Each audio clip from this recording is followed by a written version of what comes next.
sampling. Kita di Bukit Tengklung. Kita samplingnya di sini. Ada kelompok lain. Abaikan mereka, anggap gak ada.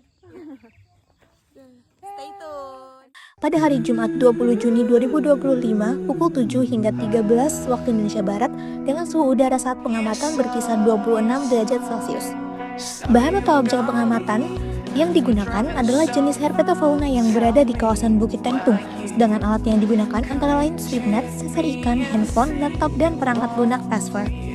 Metode sampling yang digunakan adalah metode purposive sampling, di mana sampel hewan yang diamati harus memiliki karakteristik tertentu yang sudah ditentukan, yakni kelompok hewan herpetofauna. Pengambilan sampel dilakukan menggunakan metode visual survey atau survei visual dengan observasi langsung hewan di habitat alaminya tanpa menangkapnya, dan memanfaatkan kamera untuk memudahkan dalam identifikasi. Setiap ditemukan semua spesimen anggota kelas amfibi dan reptil didokumentasi dan diidentifikasi. Amfibi merupakan hewan yang hidup di dua habitat selama siklus hidupnya, yaitu di akuatik dan di terestrial. Contohnya adalah katak, salamander, dan sesilian. Amfibi mempunyai kulit yang lembab dan juga licin, bernafas dengan paru-paru maupun kulit, dan umumnya mengalami metamorfosis, seperti dari kecebong menjadi katak dewasa. Kemudian ada reptil. Reptil hidup sepenuhnya di darat, meskipun ada juga yang bisa berenang. Mereka memiliki kulit kering dan bersisik, bernafas dengan paru-paru sejak lahir, dan berkembang biak dengan telur yang bercakang keras. Contoh dari reptil antara lain ada kadal, ular, kura-kura, dan buaya. Jadi, meskipun sekilas mirip, amfibi dan reptil memiliki perbedaan besar dalam cara hidup, struktur tubuh, dan adaptasi lingkungan. Untuk penjelasan lebih lanjutnya, yuk tonton videonya sampai akhir.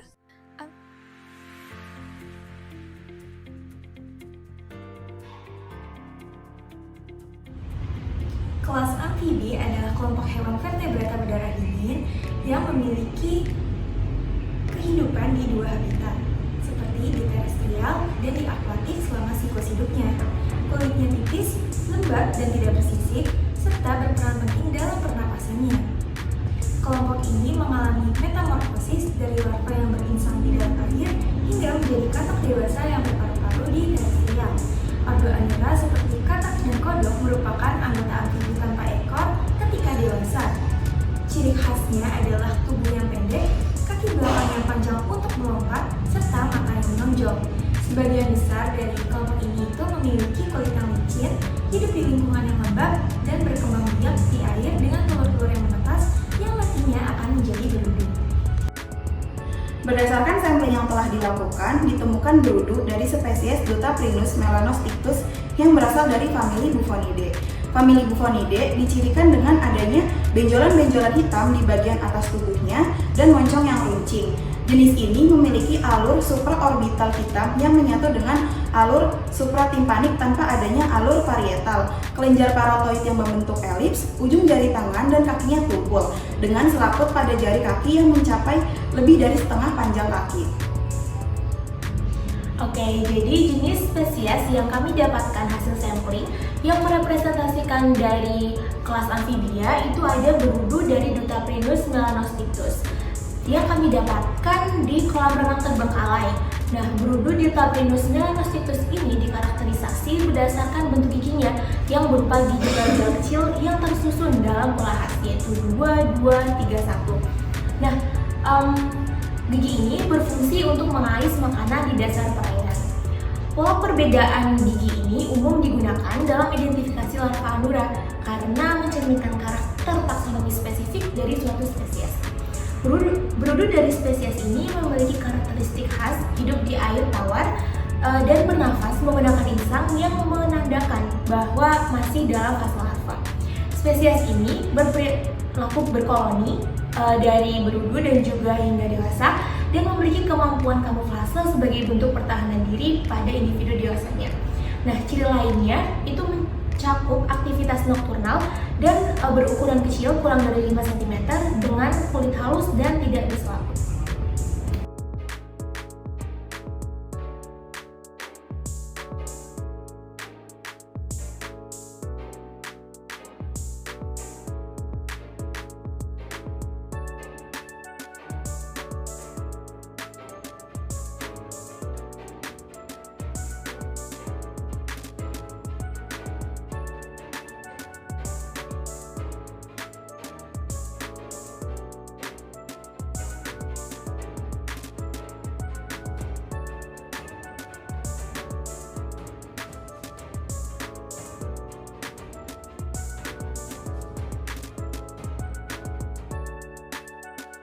Dan itu ada kelas reptilia.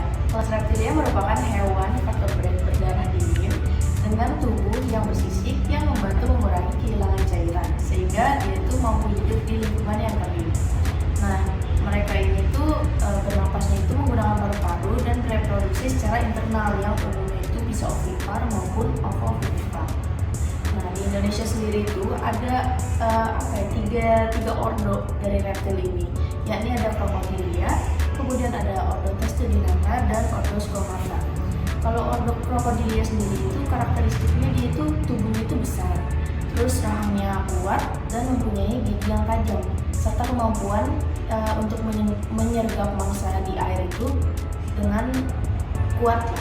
Terus kalau untuk ordo Testudinata sendiri itu dia memiliki cangkang pelindung yang tidak bergigi dan bernapas menggunakan paru-paru meskipun hidupnya itu di air. Sementara ordo yang ketiga itu ordo Squamata, dia itu punya kemampuan molting atau kayak melepaskan kulit sama autotomi serta memiliki lidah yang bercabang. Nah, subordo yang ada di dalam ordo Squamata sendiri itu ada Autarchoglossa yang dicirikan oleh hilangnya kontak tulang jugal dan squamosal, permukaan tulang kasar, dan otot abdominalis lateralis. Terus Autarchoglossa juga terdiri atas Scincomorpha, misalnya seperti Eutropis, dan juga Amomorpha. Kemudian ada famili Cincidae, yaitu merupakan kelompok kadal yang memiliki tubuh selinis memanjang dan sisik yang mengkilap. Nah, kelompok kadal ini dia mampu memutuskan ekornya saat terancam dan lincah di daratan. Kemudian ada subfamilinya yaitu Mabuyinae. Nah, subfamili ini memiliki ciri tubuh yang agak memanjang dengan tungkai yang pendek dan sisik tersusun rapi. Dan salah satu genus yang terkenal adalah genus Eutropis. Nah, genus ini memiliki ciri ekor yang meruncing, kemudian ada dua sisik supranasal dan sisik yang melintang pada bagian punggungnya. Kelompok reptil yang paling sering kita temukan adalah kadal, khususnya kadal kebun atau Eutropis multifasciata dengan kelimpahan 3 individu. Kadal ini memiliki ciri khas berupa kepala yang meruncing di bagian ujung, tubuhnya yang tertutupi oleh sisik kasar, dan warnanya yang dominan coklat dengan bintik-bintik putih atau kekuningan di sisi tubuhnya. Ekornya panjang bulat dan dapat dengan mudah terputus sebagai mekanisme pertahanan. Sementara bagian perutnya tampak kekuningan dengan bintik-bintik kuning yang samar. Kadal ini kita temukan di sekitar tepi kolam renang yang terbengkalai. Spesies kadal kedua yang ditemukan di lokasi sampling adalah Eutropis macularia dengan kelimpahan 1 individu yang memiliki tampilan yang cukup mencolok. Tubuhnya berwarna coklat tua hingga coklat perunggu dengan ekor yang dihiasi bintik-bintik hitam di bagian pangkalnya. Di bagian bawah tubuh tampak warna kuning pucat yang kontras dan di bagian samping tubuh terdapat pola bintik hitam dan kuning yang tersusun membentuk garis memanjang. Kadal ini dijumpai di area bebatuan terbuka yang menjadi tempat favoritnya untuk berjemur atau bersembunyi di balik celah. Spesies kadal ketiga yang kita temukan adalah Eutropis longicaudata dengan kelimpahan 1 individu. Kadal ini memiliki ciri khas berupa kepalanya yang meruncing dan tubuhnya yang diselimuti sisik halus berwarna coklat, lengkap dengan corak belang yang membentang di sepanjang sisi tubuhnya. Bagian perutnya tampak kekuningan, kadang disertai bintik-bintik samar. Ekornya sangat panjang, bahkan bisa lebih panjang dari tubuhnya. Kadal ini aktif di siang hari, hidup secara soliter, dan memiliki kemampuan untuk memanjat maupun menggali. Nah, itu dia sekilas tentang kelas amfibi dan kelas reptil. Meski sama-sama berdarah dingin, mereka punya ciri khas dan cara hidup yang berbeda banget loh. Semoga setelah ini kamu jadi makin paham dan tertarik buat belajar lebih dalam tentang dunia hewan ya. Jangan lupa untuk like, subscribe, dan share supaya teman-teman kamu yang lainnya juga bisa tahu informasi yang menarik ini.